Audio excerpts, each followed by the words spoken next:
The following presentation is best experienced with headphones.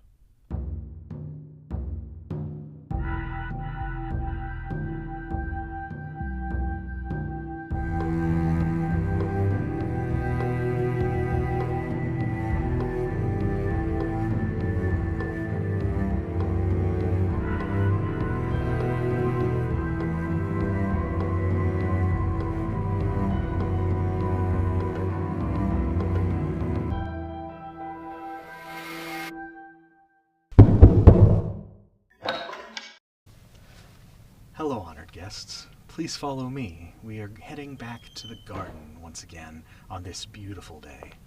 Don't worry, you will all get to see more of the house again soon, but with Grandmaster Emerus gone, Lady Morgana has been spending more and more time in the gardens with her fountain and her fish. Oh, Nemo. Oh, hello, honored guest. Excuse me, Miss Scusi. Must talk with Nemo for a moment. Nemo, can I have the first key for the credenza? What do you need it for? Well, I am helping Elias with his medicine while Grandmaster Emerus is away, and I... Say no more. Here you are. I will come get it back from you after I have escorted our guests safely to the circle. Wonderful! Grazie, grazie. Now, as I was saying, honored guests, Lady Morgana has been spending a lot of time with her fish as of late. Between Grandmaster Emerus's absence and the growing conflict in the circle, I think she's a bit stressed. But don't worry about her. She will be right as rain once Grandmaster Emerus returns.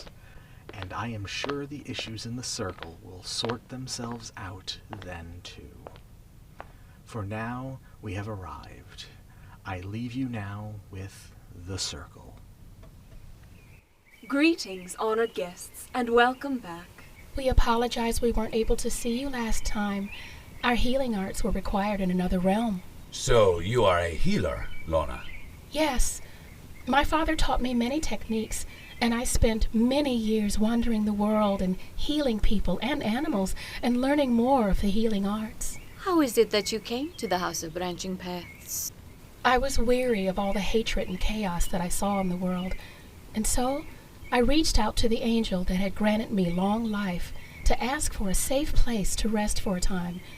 No sooner had I asked than a portal opened, and Emerus and Morgana were standing there with this seal in their hands waiting for me. Ah, so you are another who was brought into the fold by the two of them.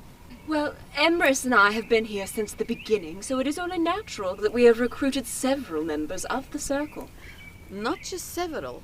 I can't even count the number of members that the Grand Master recruited. I am one of them. I am sure you have nearly as many to your name, Lady Morgana. The only one who may have recruited even close to as many is old Hubbard. What has he been up to these days, Lady Morgana? We haven't seen or heard from Hubbard in centuries. Much the same has happened with all of you. I would love to hear more about what kept you away, Elias. Alas, that story will have to wait until later. The flames have a different story for us to tell now. Yes, I think I see the crackle of a story on those flames. The fire burns bright, with stories ever knowing. Speaking of old members of the circle, this tale is from our old friends, Jacob and Wilhelm Grimm. Ah, yes. Traditionally, this tale is the first story in their collection of German fairy tales, first published in 1812. The Frog Prince. Hold tight, everyone. I do hope the frog in this story isn't a slimy and nasty frog. Long ago, When wishes often came true, there lived a queen whose daughters were all handsome, but the youngest was so beautiful that the sun himself who has seen everything. was bemused every time he shone over her because of her beauty. It was summer in the kingdom, and the princesses went out to explore. The queen reminded them, Be careful. Remember to be home for supper. for near the royal castle there was a great dark wood. And in the wood, under an old linden tree, was a well, and when the day was hot, the queen's daughter used to go forth into the wood, and sit by the brink of the cool well. She thought to herself, How lovely the weather is today. I think I may take out my golden ball and throw it up and catch it again. this was her favourite pastime. Now it happened one day that the golden ball Instead of falling back into the maiden's little hand, which had sent it aloft, dropped to the ground near the edge of the well and rolled in. I watched as my golden ball sank, and the well was deep, so deep that the bottom could not be seen. then she began to weep.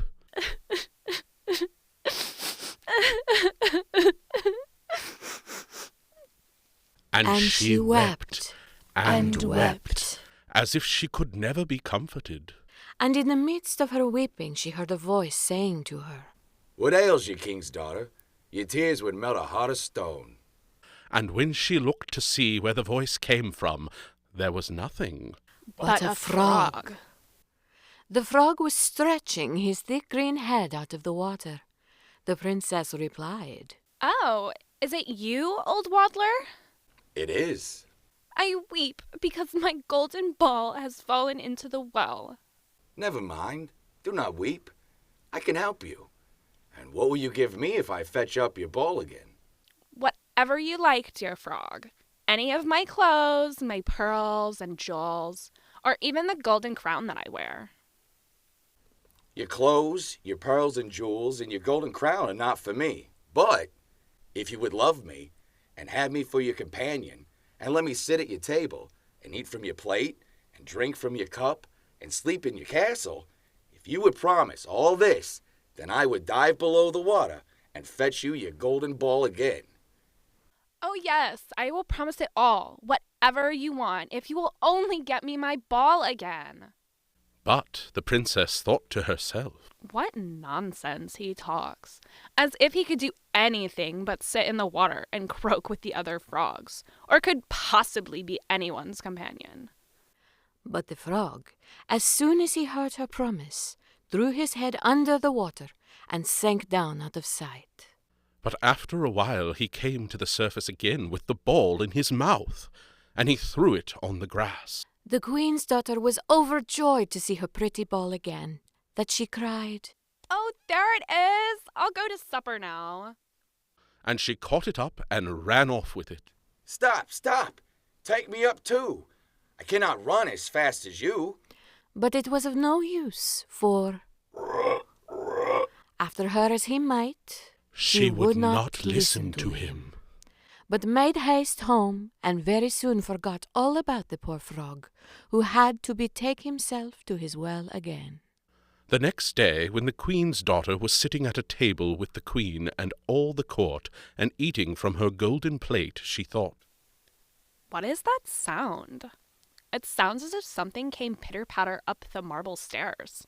As soon as the princess ended this thought, there came a knocking at the door and a voice crying, Youngest queen's daughter, let me in! and she got up and ran to see who it could be. But when I opened the door, there was the frog sitting outside. Then she shut the door hastily and went back to her seat, feeling very uneasy. The queen noticed how quickly her heart was beating and said, My child, what are you afraid of? Is there a giant standing at the door ready to carry you away? Oh, no giant, but a horrid frog. And what does the frog want? Oh, dear mother, when I was sitting by the well yesterday and playing with my golden ball, it fell into the water, and while I was crying for the loss of it, the frog came and got it again for me, on condition I would let him be my companion. But I never thought that he could leave the water and come after me. But now there he is, outside the door, and he wants to come in to me. And then they all heard him knocking the second time and crying, Youngest queen's daughter, open to me! By the well water, what promised you me? Youngest queen's daughter, now open to me! The queen nodded sagely and told the princess, That which thou hast promised must thou perform. So go now and let him in. So she went and opened the door, and the frog hopped in, following at her heels, till she reached her chair. Then he stopped and cried, Lift me up to sit by you. But she delayed doing so until the queen said, Lift the poor dear up. When once the frog was on the chair, he wanted to get on the table, and there he sat and said, Now push your golden plate a little nearer, so that we may eat together. And so she did, but everybody might see how unwilling she was, and the frog feasted heartily, but every morsel seemed to stick in her throat. I've had enough now, and as I am tired, you must carry me to a nice sleeping place, and make ready nice silken sheets, and I will lie down and go to sleep. Then the king's daughter began to weep.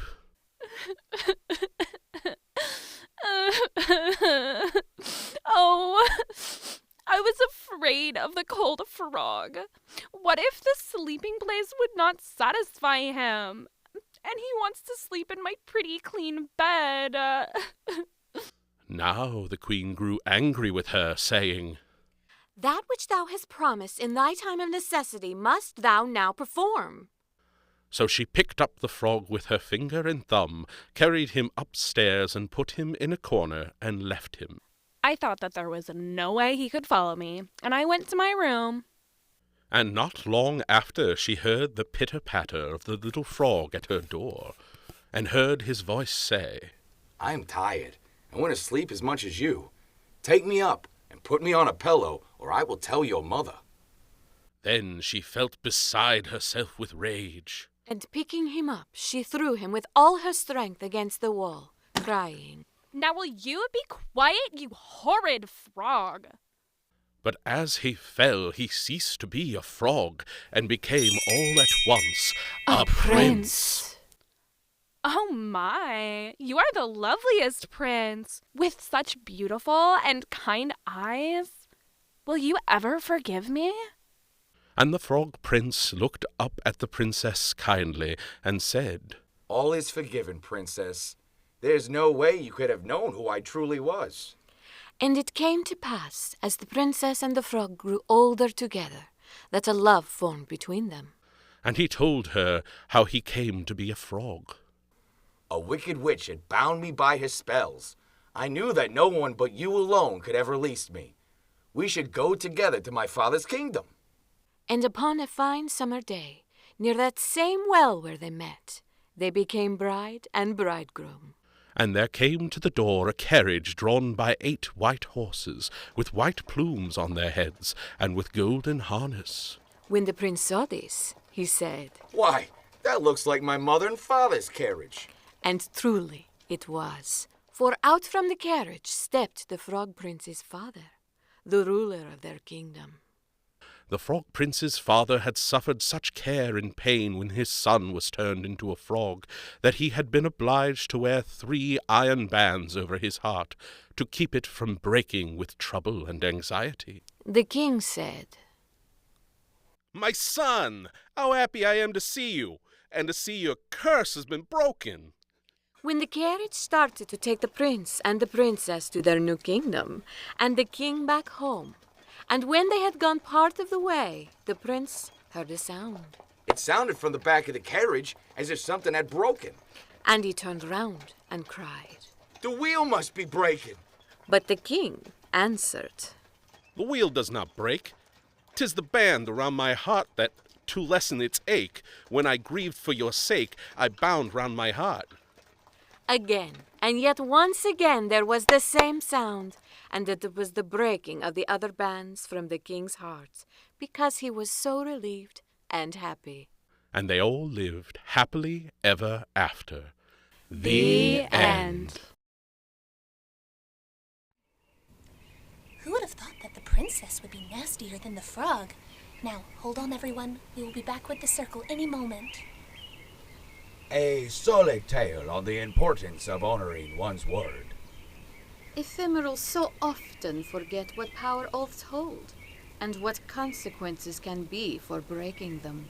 Is that why you're all so adamant about the importance of the seals? Partly. But it is also because things must happen in their own time and in the right order. One does not run before they crawl. In fact, I have a poem on the subject. I think I know the one. Was it written by Rudyard Kipling in 1895? Yes, it was. If. If you can keep your head when all about you are losing theirs and blaming it on you. If. If you can trust yourself when all men doubt you, but make allowance for their doubting too. If.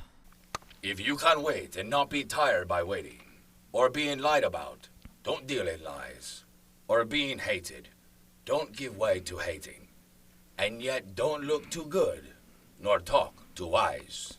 If. If you can dream, and not make dreams your master, if you can think, and not make thoughts your aim, if you can meet with triumph and disaster, and treat those two impostors just the same. If.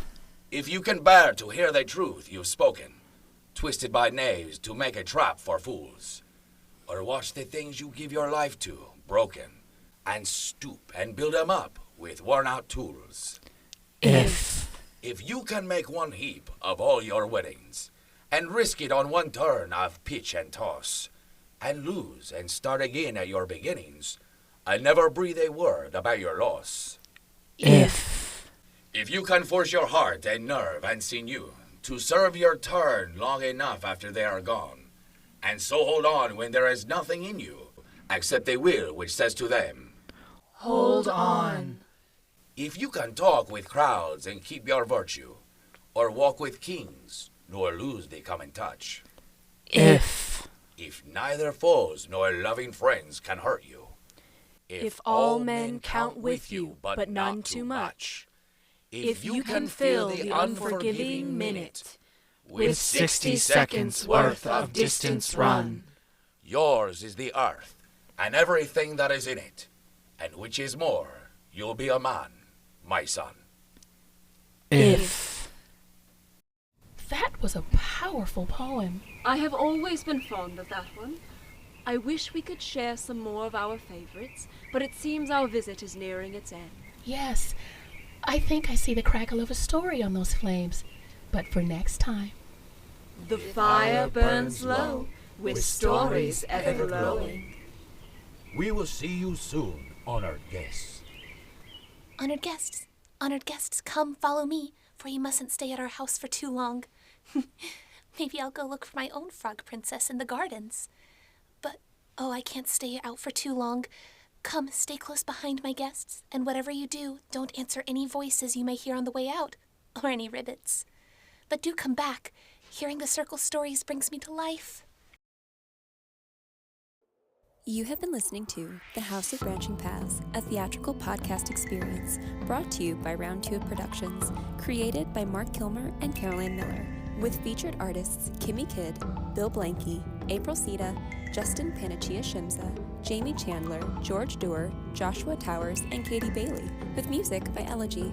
For even more content, join us on our Patreon, or for more stories like these, be sure to visit your local library. Thank you for joining us, honored guests, and remember, the fire may burn low, but the stories are ever glowing.